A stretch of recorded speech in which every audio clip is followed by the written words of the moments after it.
સૌ ડાયરાને રામ રામ, હર હર મહાદેવ, ભારત માતા કી જય. તમને એમ થાય છે આ કપડાં કેમ સોફા ઉપર ટીંગાડ્યા છે, મૂકી દીધા આવી રીતે, પણ વાત આખી એમ હતી, બધાય હાટું એક એક જોડી લેવાની હતી. એટલે નવા કપડાં લઈ આવ્યા, એટલે જાગો બધાને બતાડતી હતી અને બધા જોતા હતા કેવા લાગ્યા એમ. અને પછી જો આવું બધું ઝીણું ઝીણું લઈ આવ્યા હતા, કારણ કે ઘરમાં થોડું ઘડતું હતું ને અમારા ભાઈ પછી કે કોઈને આપે નહીં, અને એને બધું જોયું હો.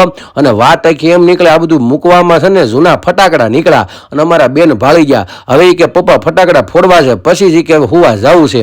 પછી રાત્રે મારે 10 વાગ્યા હેઠે લઈને આવી અને આડોશી પાડોશીને બધાને જગાડ્યા અને ફટાકડાની તો આમ લાઈન કરી દીધી ને એવા મસ્ત ફટાકડા ફોડ્યા ને. ત્યાં તો અમારા ખુશી બેને ભણતા ભણતા એવા, પપ્પા હું બેગ ફોડી નાખું. એટલે મેં કીધું તું ફોડી નાખે. એને ભમ સકોડી કરી અને આ ઝાડવું કર્યું, નવું નવું કર્યું હો.